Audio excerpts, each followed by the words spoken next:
You guys showing up. Thank you. First off, we want to thank all of you for being here, and then also thank Hōʻike Community Media for recording this. I believe they will be putting it live on their YouTube. There are community radio, not community radio, there are community media here on Kauai. So thank you guys so much for making sure that all this information get out to our community. I'm Addison. I apologize. I have not dressed up. I just dressed up as Dad. And really, really appreciate you guys coming. Today we are hosting our Congresswoman, Jill Tokuda. Please welcome Congresswoman Tokuda.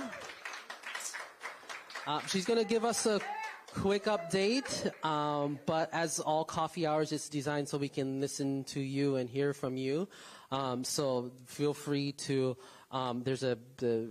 that's Kiki. Say hi to Kiki.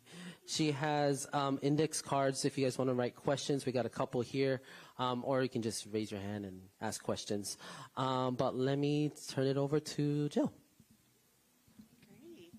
Aloha, everyone. Ooh. Oh, thank you so much for coming out. First of all, I love doing talk stories. I really love doing talk stories where they have great coffee as well. I think this is how all of my talk stories need to be from now on. So Addison, I don't know, we might be borrowing this place a lot more in the future. But, you know, I would love to keep this as casual as possible because I'm here to talk. Careful, you get politicians with a microphone, you may never get it back from us. But it's really to listen to you, to hear from you. What are your concerns? What are your hopes? We still have to have hope out there.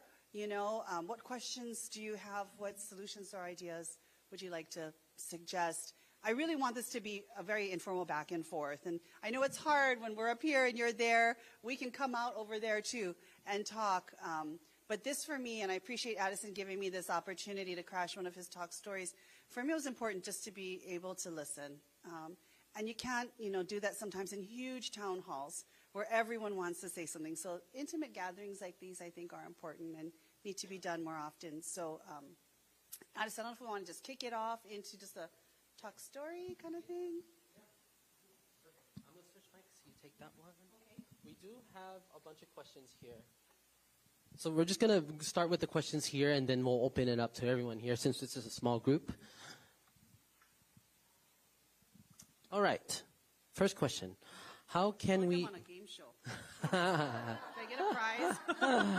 I get coffee. How far will you jump?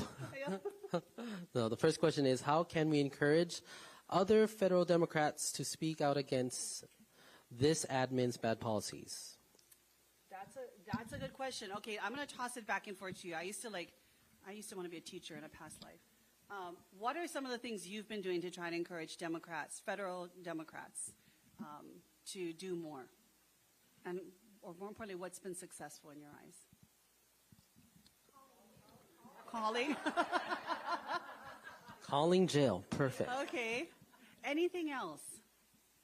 Has anyone reached out to family or friends, colleagues on the mainland? Yes. Okay, so tell me what states you've been reaching out to. Idaho? California? Alaska. I heard Alaska. Someone say Alaska? Yeah, that's a real important one, by the way. I heard some others. California. Anyone got friends in Utah, Texas, Arizona? Yes, Texas, Florida. Texas these days needs 1 million phone calls. Right? I mean, seriously. You know, I think that's really important.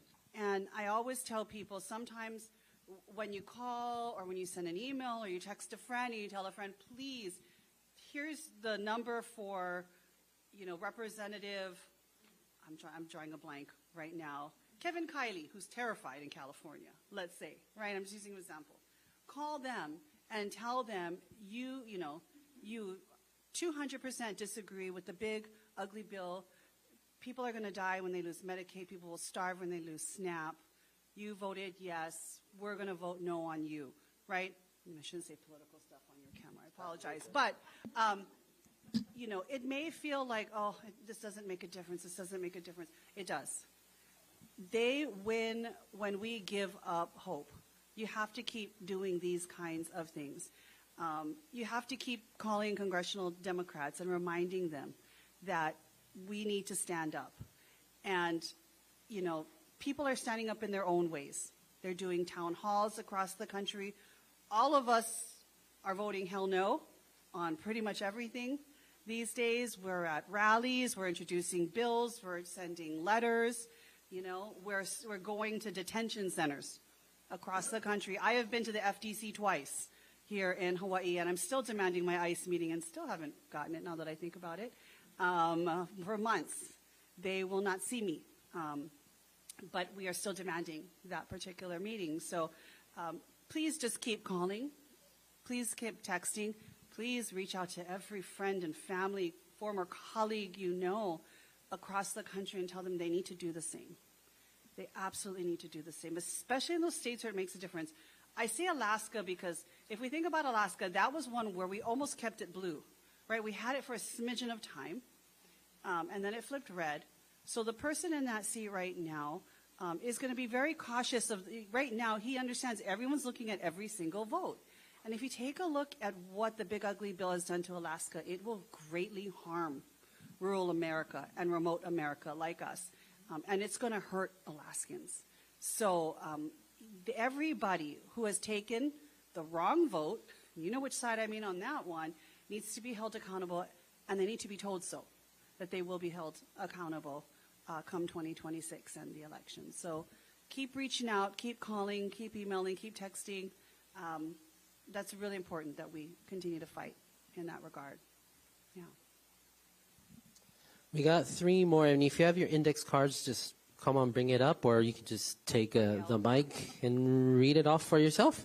The next one is, recent polls tell us that young voters are siding with the Republican Party. What changes does the Democratic Party need to make to change this dynamic? Well, I tell you this just to start with. Polls are often hard, right? Because for polls that we've seen saying young people are voting more Republican, we've also seen other polls saying general ballot-wise they're moving more towards Democrats. So it's like it's a snapshot in time. It depends who you're serving. Depends how I ask the question. So polls, we get fixated on the polls, and yet every poll is going to say potentially a different thing. Bottom line is, no, we know we lost young voters, right? We just know that, though. That is a fact. You look at the elections, we lost young voters. I have often told my peers in Congress, I think we had the wrong message and the wrong messengers, too, to be very honest. And that's just my humble opinion. I often tell folks, when I look back at Kamala's race, and I remember telling them in the last month or so of the campaign, that joyfulness is not going to work in Hawaii, or for a lot of people who left Hawaii. And I told them why. I said, when I went to Nevada, the first thing I did in the Zippies in Nevada was apologize for failing them, because they're not home.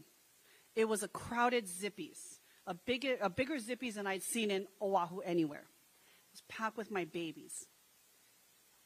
If you go out to that crowd and you talk about joy, like we were talking about in the last months of that campaign, to people who were displaced because they were struggling to put food on the table and a roof over their head, joy doesn't resonate. In fact, joy is annoying.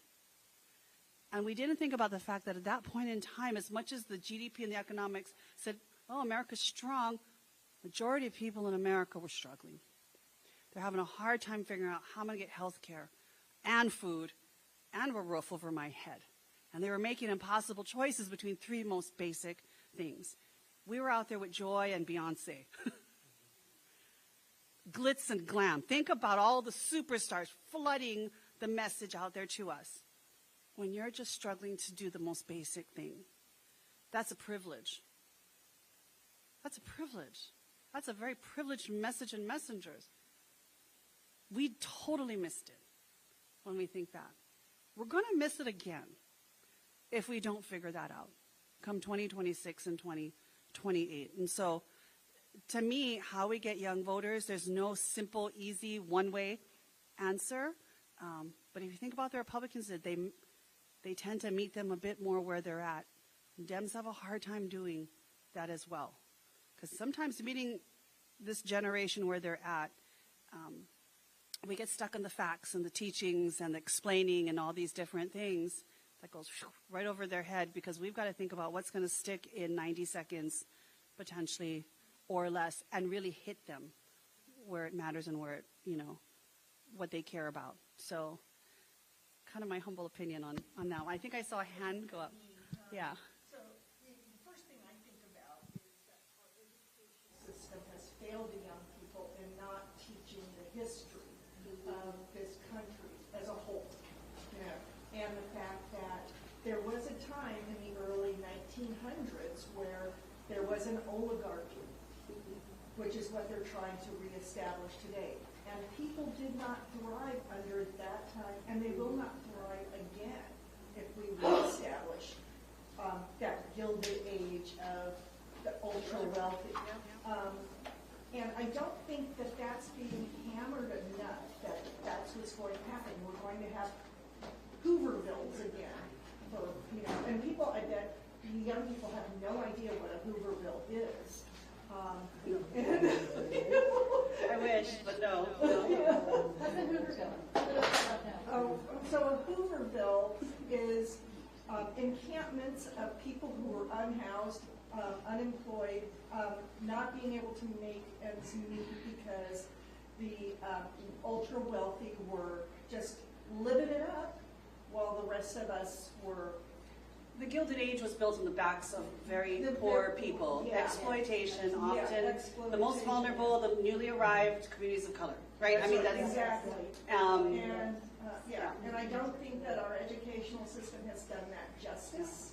And it is one of the reasons why we're kind of going back into it, I believe, but I might be completely wrong.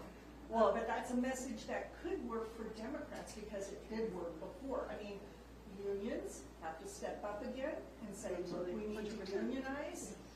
I'm not a union member, but that's my job. Doesn't unionize, it's not something that it does. Let's think of it this way. Labor was all on the Democrats because they knew what was coming. If every labor member in this country voted Democrat, we'd have a different president in the White House right now. We know that. We lost even union. So education. It is so multifaceted on who and where we use education. I have so many thoughts bubbling in my brain now. Because if you think about it, even when we talk about education, right? Simultaneously to every bad thing that's happening, they're seeking to literally erase all the bad stuff in history. I have never used the word erasure so much in my life than in the last 2 months. But that is literally what's happening. When you have people going to the Smithsonian and going through, they're already in the Library of Congress looking around you, even though that is our Kuleana, they are looking over there, the National Park Service, anywhere, and they're looking for things that might make America look bad. No offense, that's everywhere. That's absolutely everywhere. But more importantly, that's not wokeness, that's history. Let's get this clear. That is not wokeness or DEI.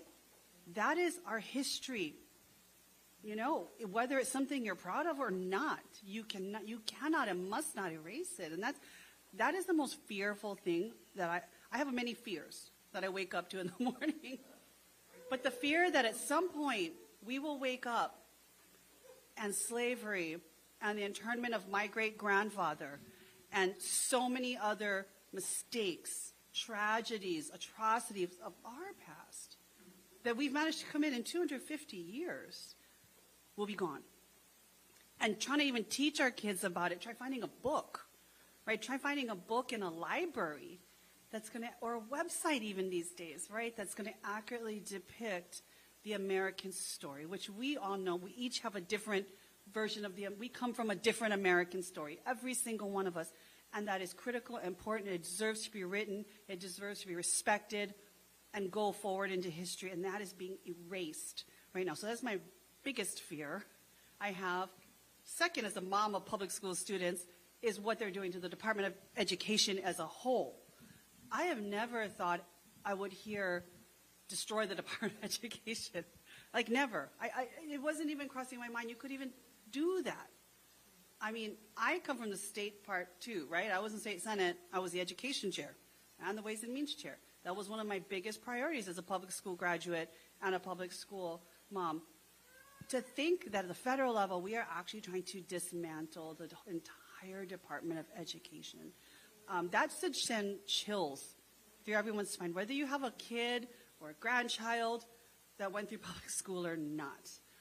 That is terrifying to me that they're even thinking about this on so many levels. Will we even have qualified teachers that we can actually pay and support to teach real history? What will history books look like? What will history look like? What will the curriculum look like? All of these different things. What recourse will we have to even be able to say that our children are not getting free and appropriate public education, which is the law of the land? That is terrifying as well. I don't want this to be the horrifying. This is Friday still yet, right? We're on Friday. This is supposed to be Aloha Friday. Right? I'm sorry. But to say that this, and that is why when I actually go to universities, and I go to libraries, and I go to community groups, anyone I can speak to, I remind people that I'm going to fight like hell to preserve our history and education and all these things.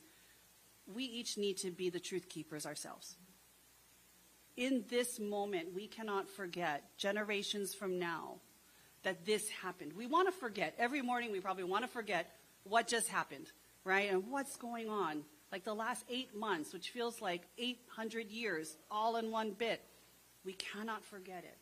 We have to be the truth keepers that somehow preserve this so that we never do it again. To your point, I don't think it's nice to say Trumpville, right? It's like we don't want this, right? But we have to keep that truth. We have to make sure people remember. We have to make sure that for what they erase, we are holding on to. I tell our libraries here, our bookstores, our friends, our nonprofits, you keep the records of the internment camps. We have to keep the records of the illegal takeover of the Hawaiian Islands. You keep the records of everything that happened, because I can't tell you what the next 10, 20, 30 years, what the records will look like after that, which is horrifying. We're going to fight against it. But in the meantime, one of our jobs, too, is to be the truth keepers in all of this, because this moment will pass, but it can't be forgotten, too. That's really important to me. So we have a couple of hands raised. I'm going to go through a couple questions that Hi, Bernard. are related. We do have some special people, like Councilmember Bernard Cavalli and Councilmember Holland is here. Since we're on the topic of schools, I have a question for you. It's a yes or no. Thank you for making this one really easy. Are you aware of the Civic Center program organizing high school voter registration drive? Kauai High School registered over 300 students. Great job. Very good. I am not personally aware, but amen to that. And if you've got drive days, like voter registration drive days, let us know in case I'm in town, or especially if it's a weekend more, because I come home on weekends, Fridays and Saturdays, Sundays. Would love to help you sign people up as well, because that is going to make the difference. So that's awesome. 300 students registered. And you know they can register as early as 16. I'm preaching to the choir here, as long as they're eligible for the next election. So great. And then Margie? If I may, I want to have right here. Who is also a party, and she's a diehard register of voters. She and Mary Lou Kelly went into the schools. And Bevan, why don't you tell me which schools participated? Oh, we only had 3. We had Island School, Waimea, and And what was it? And how many people did they register? 318 altogether. But it was high school students leading the drives, not teachers, not politicians, not us. It was awesome.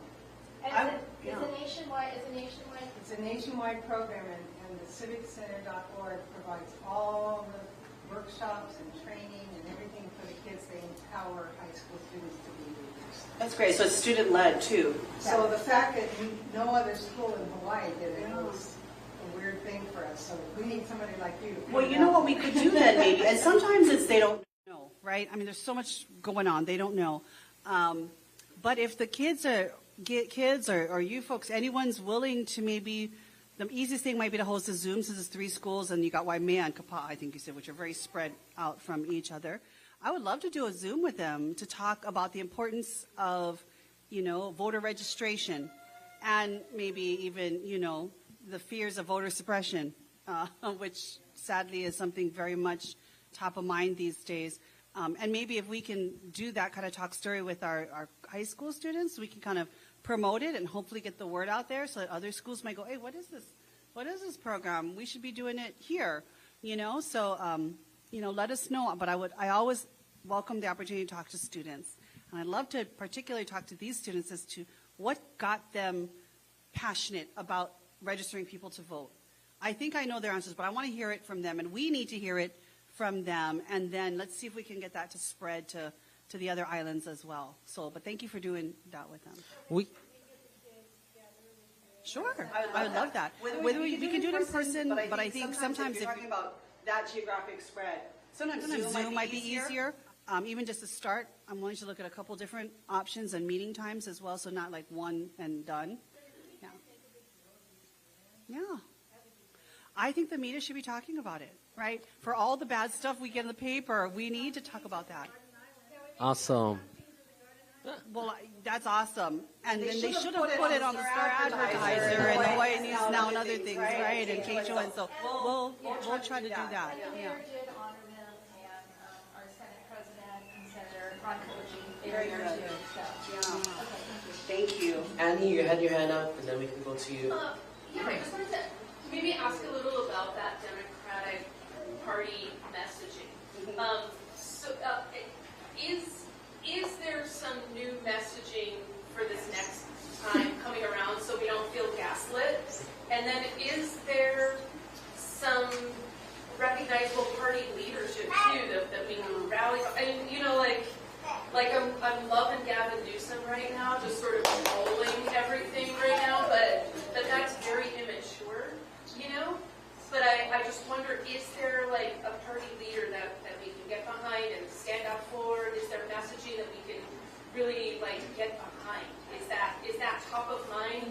Is there anything that Democrats are for, or is it just that we're against things? Every time I see Democrats on my social media, it's like, hey, give us a few bucks. And I'm like, I don't have a few bucks anymore, man. Is there? I just wanted to add on to what she's saying. For instance, I've got it on my card that I question. Why doesn't the DNC get behind Zora Mondani? Because he is the voice of young people.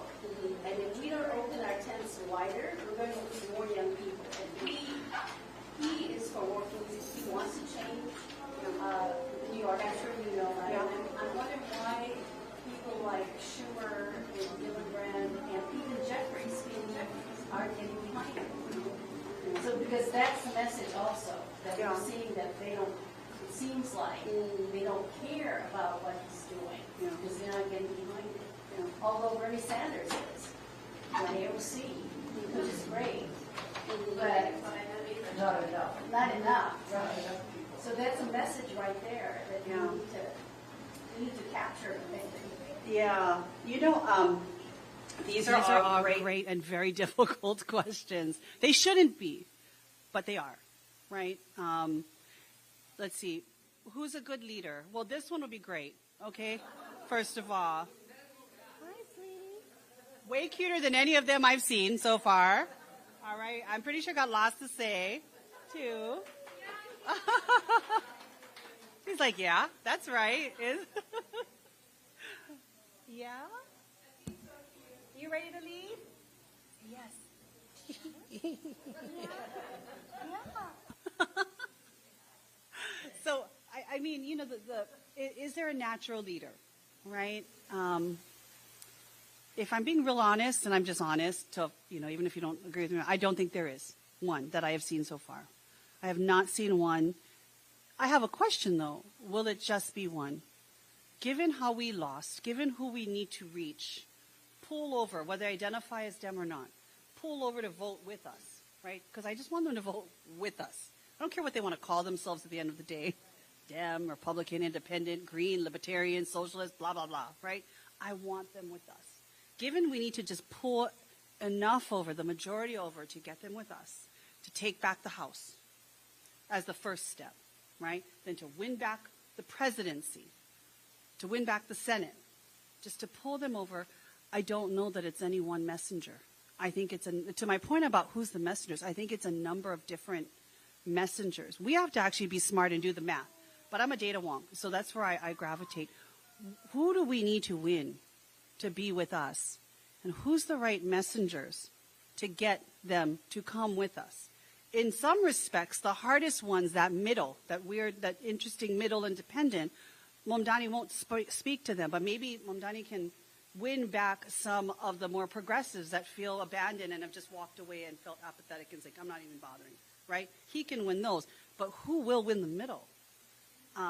Is that what Jeffries is trying to play to? Or others, or even Newsom to some extent? He's progressive but edgy, right? I mean, so I think right now we haven't figured out, first and foremost, who. I always think of my first campaigns. I needed a win number. You know, everyone here in office knows that. You need your win number, your win strategy. How do I get to win? How do I get 50+1? I used to ask myself. And what groups are those? And knowing those groups, how do I target them? What is the message? What do they listen to? What do they care about? And I get my win strategy.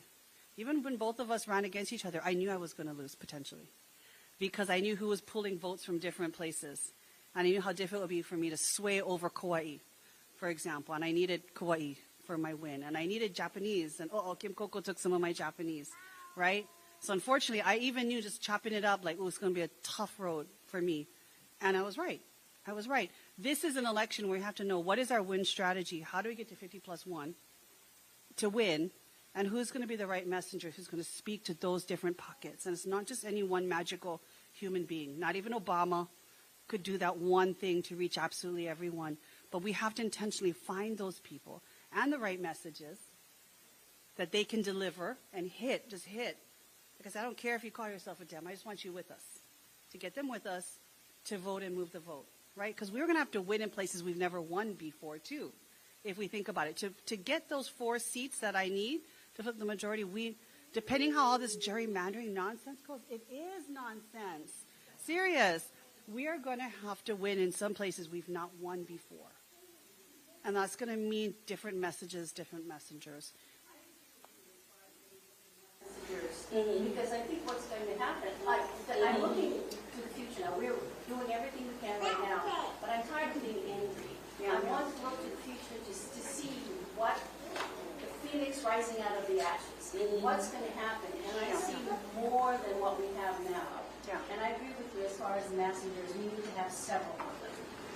Pull, like you say, pull those votes. They can speak to different people that you know, the ones that are there, the Schumers and the Jeffries, and even the AOCs may not reach them, or the Bernie Sanders.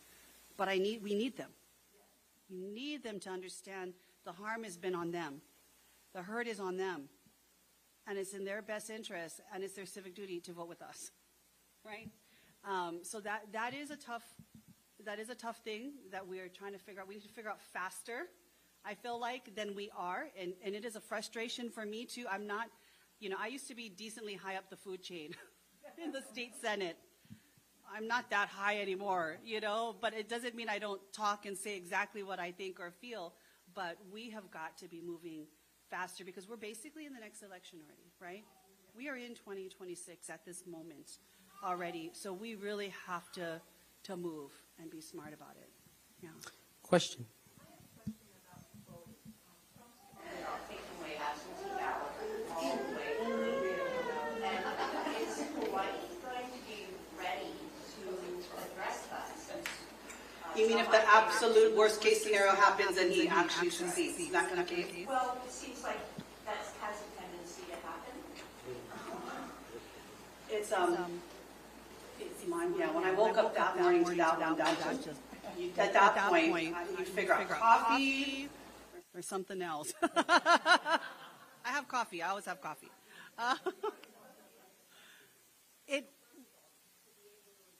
Well, here's an interesting thing, though, right? I'm an optimist, though.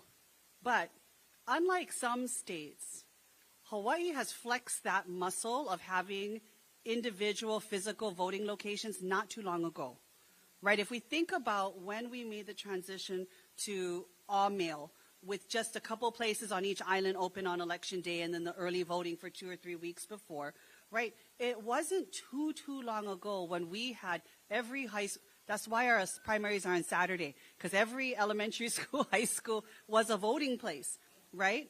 And we did that again for the general election. And so you could throw a stone and hit a voting place. Was it wonky? Of course. Did it take a lot of manpower and time? It did. But we actually know how to do it. Other states don't really, never did it well. Only in-person voting, right? But Hawaii actually, we still have, to me, that muscle memory of if forced. If they take away the mail-in ballot, they're getting kind of, they're trying to figure out how they interpret that, by the way, what that means. So I think there's still going to be a way to request a ballot and turn it in. But I honestly think we're better prepared than most states to have to go back to complete in-person voting if we needed to. We need to start thinking and talking about that at the state level, though, already, in terms of what would that require. You got to recruit poll workers. You have to make sure you have site locations. You have to make sure you have transportation. I mean, think about the fact that all of our ballots had to be taxi cabbed over and literally flown to Oahu. I used to watch this process, right? I ran a precinct when I was in high school and college in my backyard. So I'm very familiar with what this is. So I do have hope that if the worst case scenario happened, Hawaii would be better positioned to be able to bounce back. The ledge would need to immediately infuse millions of dollars in emergency funding to start working on it, though. Like the moment something like that happened, the ledge would literally need to drop, I don't know how much, but it would be millions, to be able to quickly start to plan and execute. If you think about the printing of the ballots, making sure that our ballot machines still work and we have the quantity, ordering more if we need to, all of these different things. But I really pray we don't get to that point. And then from an education standpoint, I do believe some sort of mail-in will still be available, have to. That's when we need advocacy groups to go out and give people option, people who may not have mobility, or, just encourage them. You'll need to tell them this is how you can, right? So a lot of education outreach will be required on every option on how to vote. Congressional actions, if he goes ahead and gets this pushed through, but what would it be, executive order? You have another executive order? You mean if it were to happen? Yeah.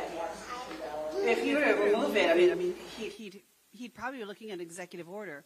It would be challenged in the courts, right? I mean, you'd see this whole rigmarole go through. So I'm praying that we never get to that worst case scenario because of what it would literally do. What he could be doing, too, is just setting this up for 2028 as his real goal, right? His real goal for elimination of every kind of voting, making voting easy, eliminated by 2028. But using the ramp up towards 2026 as, I'm going to cut down on some things. I'm going to make it difficult. I'm going to start the challenge, the legal challenge, and pray my courts will approve me and be on my side come 2028 election. So, he's a... I pray 2026 will be okay. I do think we have the ability to quickly adapt, but it would have to be quick. I just really doubt he'll be able to. Well, every time I say I don't think he can, it's like, but Hawaii could be ready, but they need to do it fast, and it'd have to be an infusion of some dollars immediately. And remember, we used to get federal dollars for elections. I'm pretty sure they cut that too, right, for access and things like that. And it wasn't a lot of money, but it was something, and I feel like we're going to have to invest in that piece of democracy ourselves, and we all have to be accountable for that outreach and getting people to understand if you can't physically get to the polls, here's how you can get a ballot, and here's how you can vote. So shifting the conversation real quick, since we are talking about cuts and some losses, recently you're seeing throughout the state of Hawaii and throughout the United States.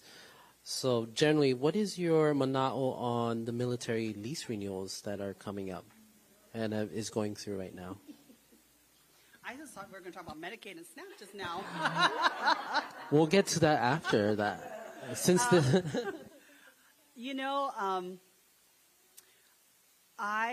this is something to me that can never and should never be shoved down Hawaii's throat. We are talking about generations and generations of, I remind them, you're not starting from ground, when I talk to my military, you know, what do you call them, partner, or I mean, just, you know, when the brass comes and meets with me, I remind them you're not starting from level ground. You have to look back. You have to look at everything that's happened, right? The history we talk about that sometimes gets erased or forgotten there. You have to look back. Everything related to the lease for negotiations is even about just trying to get to ground first. Just trying to get to ground. For every mistake, every bad thing, every atrocity, every tragedy, every taking that has happened before. Then we can start to talk about, okay, from ground up, right? If you're just talking about a monetary value, fair market value, you're not even at ground yet, to me. You don't even get to talk about that till we get to ground, in my humble opinion. This has to be a whole of government approach, a recognition, a respect for the people and the island. And if you don't have that, we're not going to be able to get to any kind of lease renegotiation. Do I understand the national security implication? Yes, 100%. I sit on the Armed Services Committee. I sit on the Strategic Committee with the competition of China. We just call it the China Committee. I understand all of that, but it's about respect. It's about recognition. And it's about, if you really want to go forward with us, then come on, let's talk. Let's talk about this. To say, I got to have this by the end of the year, before the end of the year, trying to rush it through, after, by the way, 2 failed attempts at the land board, right? 2 EISs rejected.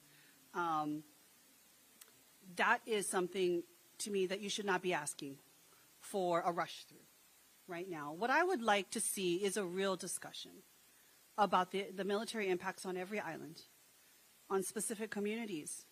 What's been good? Because there has been some good and positives. What hasn't worked well and been good? What would we like to see?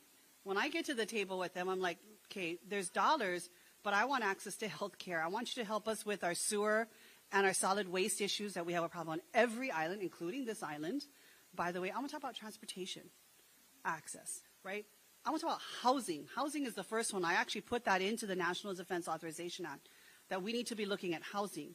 Because if you're taking our available housing inventory, that's taking away from Kama'aina and locals that can no longer live here, right? So how are you contributing to a solution? How are you building more? How are you increasing opportunities for local people to live and work in Hawaii? That's what I want to be talking about, all those things. But you can't rush discussions on all of these things. And so while I do understand they've written a letter and they've told the governor and he's told us that they want it done ASAP, you know, relationships aren't rushed. They can't be rushed if they're going to be done well. And the relationship between Hawaii and the military has been a rocky one, right? And so I do hope they take a step back at some point and recognize that you can't just shove this one over the people. People won't stand for that. I have been to every community in this state. I've talked to folks on every single island. They deserve respect, recognition, and they deserve to be reflected in whatever negotiated agreement comes out at the end of the day. So, yeah. Thank you. Councilmember Holland. Representing, because you're so available to us, so I just want to thank you for that. I just wanted to make a quick comment about the voting polls real fast that you're talking about. While I do not want to see mail voting removed in any way, we have been talking about trying to open some physical polls again, because we've had a lot of feedback, especially from North Shore and West Side, about the struggle of being able to vote for those that want to the day of or last minute kind of thing. So I am super open to, especially on like 1 or 2 other sites, for people to not be able to be illegally, because for some reason, certain people, even in the cases of maybe there is trust issues and stuff with the mail-in ballots, but outside of that, there's actually a passion of people bringing people to the polls that certain people really like, and so we've gotten a lot of feedback about that. I wanted to bring up biosecurity. 2 things really around agriculture. Biosecurity, because we're really suffering because of the coconut rhinoceros beetle, and unfortunately the governor has just really not stepped up to take the action that we were hoping that he would. We've had no executive orders, we've had no emergency funding, we've had no action from the Department of Agriculture, who really could have addressed this problem 2 years ago and failed to do so. The other thing I was hoping that you could comment on is, as you know, I've worked on pesticide-related health issues over 18 years this year. We're watching unprecedented federal preemption in the Farm Bill. We're watching liability protections passed in states that are eliminating failure to warn laws and stripping away the rights of people because of all these lawsuits that are happening to really protect the liability and the corporations rather than people in our environment. And so I'm wondering, what you're seeing on the federal level on the biosecurity and the ag liability. Thank you. Thank you for those. And I agree with you, by the way. I remember telling the last couple elections we need more in-person polls on the day of. I'm a Kaneohe girl on the windward side. We don't go over the mountain if we don't have to. I'll be real honest. The fact that they would have to go over to Kapolei or downtown, for some are like, no, I'm not doing this, right? I mean, right. So every island has that tendency. You want to be kind of near where you are, right? So even opening a few places, investing in that, I think, would be huge in terms of just increasing that access. It has to be increasing access, not decreasing access to, ways to vote. So 100% agree on that one. Biosecurity. So I'm the ranking member of the Biosecurity Research and Biotechnology subcommittee, which basically means I'm in control of the pests, I guess. Management of the pests. And I chose that leadership position because it was so important to Hawaii. Because whether it's CRB, coffee leaf rust, whether it is little fire ant, whether it's, God forbid, let's not have the brown tree snake ever come from Guam, all of these different things, right? We are a buffet for invasive species, pests, disease, and blight. There's no code snap that's going to kill all of them off and give us a second chance at the crop, right? And sadly, we all know whenever we leave for the mainland, we get all kinds of x-ray machines and the bag gets put through the ringer. When you come home, you get a paper that says, check the box off here, none of the above, right? And that checkbox is not protecting our borders. And when I talk about borders, I'm talking about our agriculture borders, right? And that's really important for me that we have to beef that up. I included a requirement of a report to look at biosecurity in the military. Because CRB did get here through the military. And they have a responsibility to help us eradicate that. I am not happy with the report that I got from them. They do talk about all the traps, all the provisions that they're doing to protect and keep CRB from leaving their base facilities if they capture them, if they find them. So there's a number of different things that they have done to close off their fence line.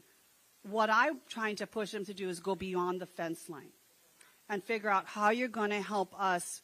At this point, it's not even eradication we can look. It's even just mitigation, massive mitigation of this infestation and prevention of any new ones. And so I'm going to keep pushing on them because I'm not happy with the report I just got from last year's requests that I made specifically on CRB. But I also asked them to put comprehensive biosecurity plan together for Hawaii and the Pacific. How are you going to prevent these kinds of things from coming over, right? Whether it's on a carrier, whether it's on aircraft or whatever it's going to be, cargo container because you're moving people back and forth. So that is something I'm pushing on from the federal level specifically when it comes to DOD and their responsibility to us. Also something that should be part of a lease agreement, by the way. So yes, I 100% agree. We've got to be doing more in CRB. The last one you were asking about, why am I blanking right now? Liability. The one thing I've really been pushing on is the fact that, as you know, they have been riffing and they have been cutting staff everywhere. They have cut staff at USDA that dealt directly with pesticide oversight, research, right, enforcement, all of those different things. I really took them to task at one of my hearings because they cut the EPA's entire Office of, I think it's called Research and Development, ORD. That's the ones that make sure that we look at real science of how things like pesticides and chemicals could interact with the human body and health. They eliminated the whole office, right? And they renamed it something cute. But I directly asked the question to the testifiers, is this not just a shell game to try to put in place an easier, faster mechanism to get approvals through, whether it's for pesticides or any other chemicals or anything else that you are doing? Is this just a shell game at the expense of the American people and consumer protection? They couldn't answer me, to be very honest. So I share your concern that what we are seeing right now at all levels, but it's also at the pesticide and, the food safety side, we're seeing an eradication of institutional knowledge. We're seeing eradication of positions that really would hold people accountable. Make sure that whatever laws we have in print actually are fully investigated and held to the letter of the law. Right now, if there's no one to do that, things are just going through, and that is a big concern for me. Yeah. So, Councilmember, this is time up. Just kidding. No, thank you very much for that. I want to offer to support in any way on the biosecurity. I do have a degree in ecological stuff and a wildlife management degree. That's my background. So coming into chair of Parks and Recreation position and realizing that our parks are being decimated has been really hard because I know what needs to be done and the action is just not happening. So I would love to work with you on that, maybe show you around the golf course and introduce you to the guys and what we're dealing with so you can kind of see the level of funding that we need to pull this back out of the east side because the Royal Coconut Coast is not going to be a coconut coast in 10 years. And I'm really, really worried. And then just really quickly on the preemption stuff on the federal government, thank you for your attention to the pesticides. Do you think that the Farm Bill is going to move forward with those preemption mechanisms? Well, it's hard to say what will about going into negotiations for Farm Bill 2.0 when we go back. But they also could shut down government, right? I mean, there's a lot of other things happening in September. If you ask me the potential of Farm Bill 2.0 going through, I think it's questionable right now, especially since most of what they wanted, they shoved through in the appropriations bill, right? They shoved it through already, a lot of it. So, how much effort are they going to put into 2.0? I don't know. It's really, really hard to say. But we'll keep, we're going to keep 3 eyeballs on it. Yes. Can you believe it? 15 minutes has passed. We're almost to 10. Wow. I know. I'm going to steal 2 questions since Councilmember stole 2 questions. I'm going to bring it back to the cuts. We do have 2 important organizations here on Kauai that help provide free speech and allow our community to stay connected and informed, which is KKCR and Hōʻike Community Media. And you're seeing that access to that is being challenged right now and funds being lost. So I wanted to see if you want to speak a little bit about that. I mean, you just talk about thinking that the CPB funding would never, the Corporation for Public Broadcasting, the little disclaimer everyone saw after Sesame Street when they were growing up. And when we think about in practical terms, what keeps radio waves flowing so that in times of disaster, we get to that dial, right? And we can get information. Is a tsunami coming? Are we going to get hit by a hurricane? Where do I evacuate to? Where's my evacuation center? I mean, growing up, I know kids got phones like this right now, but not all these things work too in an emergency situation. You go to your radio, right? And so if you really think about what they have done in terms of literally cutting lifelines, that's what CPB funding, just the eradication of CPB, right? And all the funding that went out to every community, including ours right here, Princeville, but broadcast throughout the island. So critically important. These people have no concept of what they're doing. And we have got to keep pushing back. When you talk to your friends in rural communities, you should tell them, by the way, the last time there was a disaster, where did they get their information from? More than likely it was radio, if you're calling from rural America, right?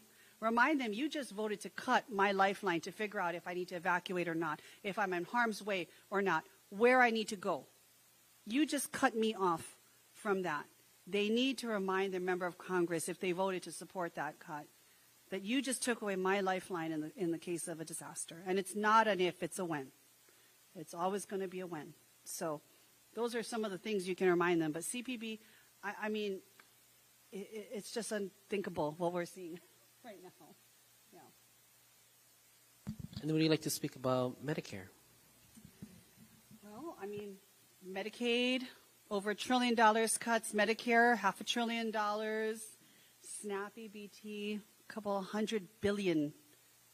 We're talking of tens of millions of lives across this country, many right here in Hawaii, that may not know where their next meal is coming from keiki to kapuna, right? Health care. That people don't get it. Medicaid covers half of all children in the country. In the country, half of all children are covered by CHIPS, which is Medicaid.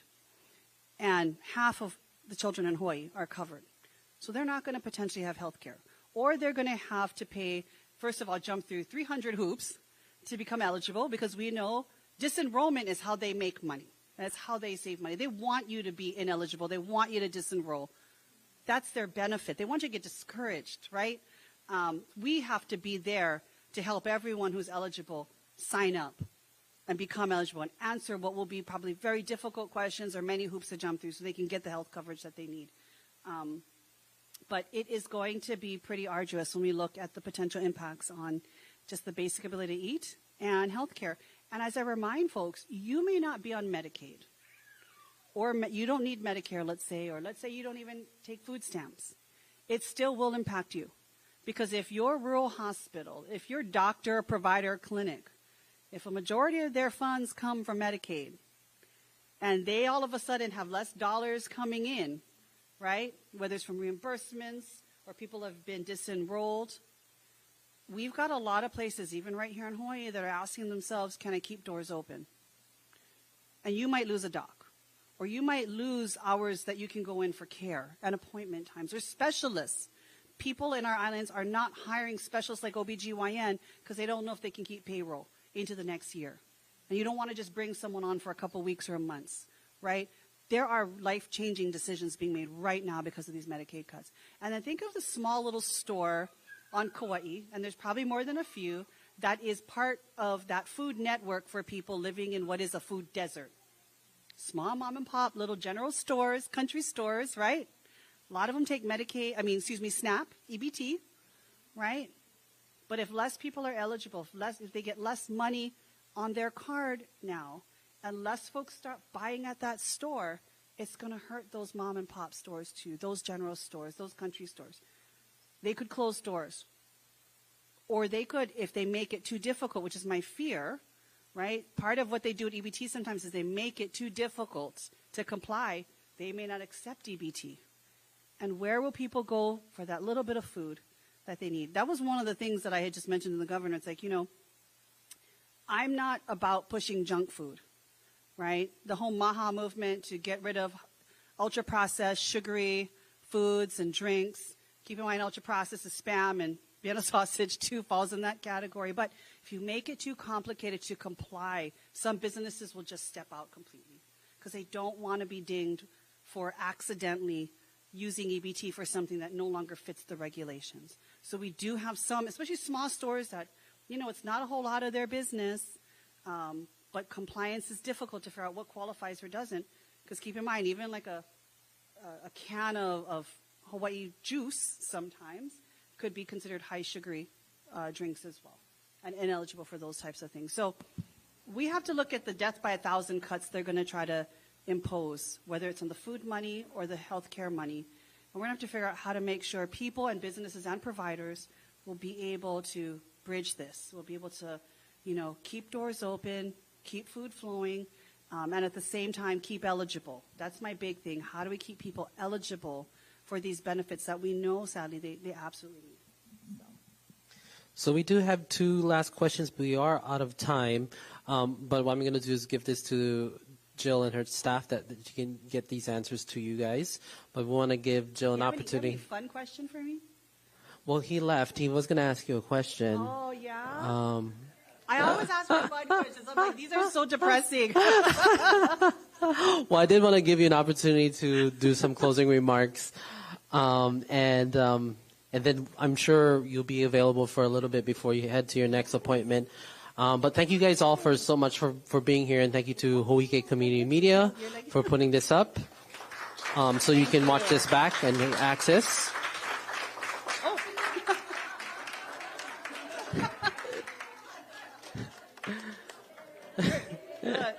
Addison, I don't know. I don't think this is your show no more. Here you go. Yours is Talk Story. Do you want the mic here, Kila'a? Here you go. You want the mic? You got something to say?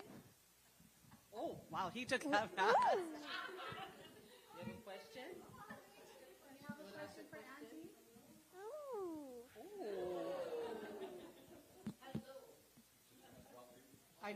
Yeah, he's going to do a mic drop. Yeah. Yes. But no, I really appreciate all of you coming out to this. There are no easy answers right now. Some of them they feel horrible. They feel, it's difficult right now. But I will say this, we just need to keep up the fight. We need to stick together. We need to keep gathering like this, to be able to talk through what we're experiencing. We need to protest and stand in the streets and let people know we're not going anywhere. They want to see less people at protests. They want to see less people calling offices and emailing. They want to see less people signing petitions or gathering because then they know that, they feel like they've won. We cannot let them win. So, to the extent that you can continue to, fight back, that is something we have got to do. And I look forward to just being a part of whatever you're doing when I'm here on island. So thank you, Addison, for letting me come here today. And I look forward to seeing you next time on Kauai too. Mahalo, everyone. Mahalo, everyone, for joining us. Thank you.